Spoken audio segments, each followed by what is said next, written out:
बिस्मिल्लाहिर्रहमानिर्रहीम। दोस्तों, मेरा नाम तनवीर है और ये मेरी यूट्यूब के लिए फ़र्स्ट वीडियो है। मैं एक छोटी मोटी यूटिलिटीज़ वगैरह बनाता रहता हूँ, तो मुझे भी थोड़ा सा हुआ कि आपके साथ शेयर किया जाए। लेटेस्ट मैंने एक एक्सेस में एक छोटा सा प्रोग्राम बनाया है जो POS सिस्टम आपको दिखाते हैं। इस वीडियो में छोटा सा मैं आपको ओवरव्यू दूंगा और आपको दिखाऊंगा कि ये देखें, एप्लीकेशन खुल गई है। इसका ओवरव्यू ये है कि ये एक पॉइंट ऑफ सेल सिस्टम है, यानी कि कोई भी आपकी शॉप है, किसी किस्म की आपने कोई चीज़ सेल करते हैं, परचेज़ करते हैं, अपने जिनसे आपने माल लेना है उनका हिसाब रखते हैं, आपके कस्टमर्स का हिसाब रखते हैं, आप अपनी आइटम्स का हिसाब रखना चाहते हैं, तो वो तमाम फैसिलिटीज़ आपको ये देगा। क्योंकि जैसे आप देख रहे हैं, ये जिस दोस्त के लिए मैंने बनाया था बिस्मिल्लाह टक शॉप, उसके लिए ये मैंने एक डिज़ाइन की थी एप्लीकेशन। वो इसमें टक शॉप का हिसाब रखता है अपना, साथ ही उसका इजी लोड वगैरह का और इजी पैसा का काम है उसका हिसाब रखता है। दो किस्म के वो इसमें अकाउंट्स वगैरह अपनाता है। तो ये उसके लिए मैंने एप्लीकेशन डिज़ाइन की थी, सोचा आपके साथ शेयर करूं। और इसका ये है कि आपको दिखाते हैं ये किस तरह से वर्क करती है, और फिर हम ये इसको देखेंगे कि ये किस तरह बनाई गई है। नेक्स्ट आने वाली वीडियोस में कोशिश करूँगा आपके इंटरेस्ट को देखते हुए, आपके कमेंट्स को देखते हुए हम 1 बाय 1 इसमें जो है ना वो चलते जाएंगे।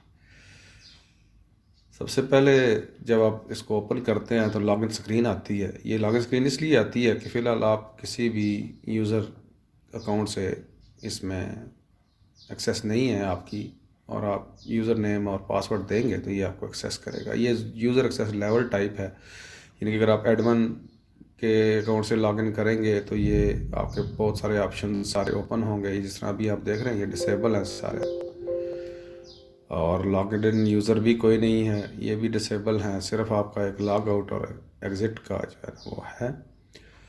अब यहाँ पे हम लॉगिन करते हैं। सबसे पहले मैं आपको ये लॉगिन करके दिखाता हूँ एडमिन अकाउंट से कि ये इसमें कौन कौन से ऑप्शन ओपन होते हैं। देखें, एडमिन अकाउंट मेरे पास एक बना हुआ है,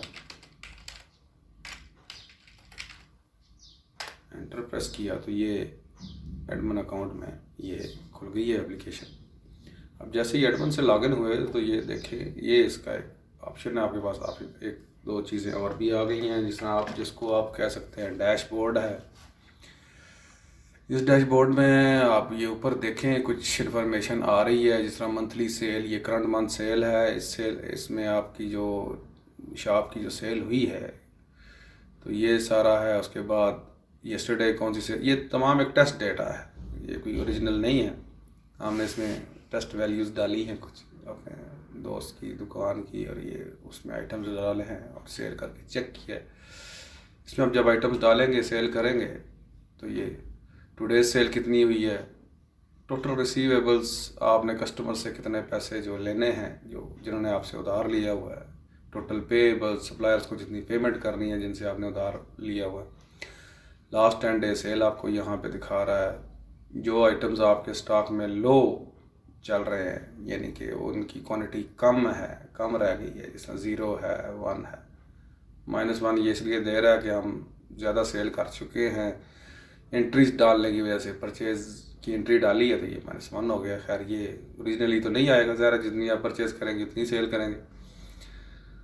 और इसके साथ ये आपके आइटम ओपन हो गए हैं। ये सेल है, परचेज़ है, मैनेज सप्लायर है। सेल पे आप क्लिक करते हैं तो आपके दो चीज़ें खुलती हैं, new sale, sales list. Purchase में भी इसी तरह new purchase, purchase list, suppliers, manage customer, items, user registration. Customers में आप इस तरह लिस्ट भी देख सकते हैं, ऐड एडिट कर सकते हैं कस्टमर। ये हम डिटेल में देखेंगे, 1 बाय 1 मैं आपको इंशाल्लाह दिखाता रहूँगा। इसी तरह यूज़र रजिस्ट्रेशन है, एक्सेस कंट्रोल है, रिपोर्ट्स आपकी तमाम यहाँ पे हैं, यानी कैश सेल्स रिपोर्ट है, क्रेडिट जो आपने सेल किया है वो रिपोर्ट है, कस्टमर्स का बैलेंस है, date wise easy load monthly statement है, date wise monthly statement tuck shop की जो आइटम्स हैं उनकी प्रॉफिट की कैलकुलेशन है, सेल डिटेल डेट वाइज है, किसी भी डेट की आप देख सकते हैं। जो रीऑर्डर आपने करना है, यानी कि ये जो आ रहे हैं, जो चीज़ें आपने परचेज़ करनी है उनकी लिस्ट दिखाएगा, सप्लायर्स का कितना बैलेंस आपने देना है, रनिंग बैलेंस, पेमेंट, और वो ये मैं आपको दिखाऊंगा। उसके अलावा टॉप सोल्ड 25 आइटम्स आपको नज़र आएंगी। ये इसका एक लेआउट है, सिंपल। रिपोर्ट आप क्लिक करेंगे और प्रिंट का बटन दबाएंगे, प्रिंट हो जाएगी। और ये यूज़र लेवल एक्सेस है इसमें, ये मैं आपको दिखाना चाह रहा था। जिस तरह मैं लॉगआउट करता हूँ, लॉगआउट करके अगर मैं किसी, पता नहीं भी अकाउंट्स है, एक मैंने बनाया तो था शायद इसमें हो, ये देखिए मैंने असद के नाम से, वो एडमिन नहीं है, उसको वो डाटा एंट्री ऑपरेटर है, तो उसको देखिए ये सेल की इजाज़त नहीं है, सेल डिसेबल हो गया। यहाँ पे भी जो सेल का शॉर्टकट था ये डिसेबल हो गया। बाकी आइटम वो कर सकता है, न्यू यूज़र रजिस्ट्रेशन नहीं कर सकता क्योंकि ये सिर्फ एडमिन कर सकता है, एक्सेस कंट्रोल भी एडमिन कर सकता है। इसके अलावा रिपोर्ट्स ये देख सकता है। उसके अलावा एक और मैंने बनाया था, शायद वो बना हुआ जो सेल्समैन आपका था या क्या था, हाँ ये देखें, ये सेल्समैन है। अब इसको सिर्फ सेल की चीज़ ओपन है, बाकी ये ना ये रिपोर्ट देख सकता है, ना ही नया आइटम डाल सकता है, ना ही कस्टमर, सप्लायर, परचेज, सिर्फ सेल। उसके अलावा यहाँ से भी सिर्फ सेल वो कर सकता है, ठीक है। और ये नीचे आप देखें, यहाँ पे current login user Shahrukh as salesman.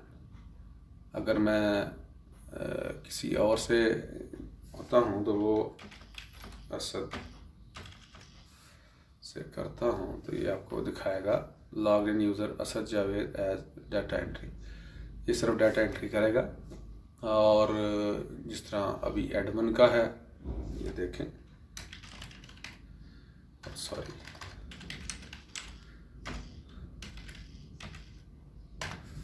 Admin से लॉगिन हुए तो तनवीर हसन एज एडमिन को तमाम एक्सेस हासिल है। ये न्यू यूज़र भी डाल सकता है। ये एक छोटा सा ओवरव्यू था, वीडियो लंबी हो रही है, ये सिर्फ मैंने आपको दिखाना था। बाकी इसमें कंपनी की इन्फॉर्मेशन भी है, कंपनी का नाम आप डालेंगे तो यहाँ पर डिस्प्ले हो जाएगा, उसका लोगो भी है, ये आपको दिखाते हैं, साथ साथ आगे चलते हैं। फ़िलहाल आपसे इजाज़त चाहते हैं। ये एक ओवरव्यू था और ये मेरी पहली वीडियो थी। नेक्स्ट में हम आस्ता आस्ता कोशिश करेंगे कि आप कैसे सेल कर सकते हैं। एक चीज़ मैं आपको आपके इंटरेस्ट के लिए दिखा दूँ कि सेल में हमने इसमें बार कोड का भी ऑप्शन रखा है। अगर आप सेल करते हैं तो आपको वो बार कोड रीडर अटैच हो, उसके थ्रू भी आप सेल कर सकते हैं। तो फ़िलहाल के लिए हमें इजाज़त दीजिए, इसको एग्ज़िट करते हैं अपना, और ओके, ये तकरीबन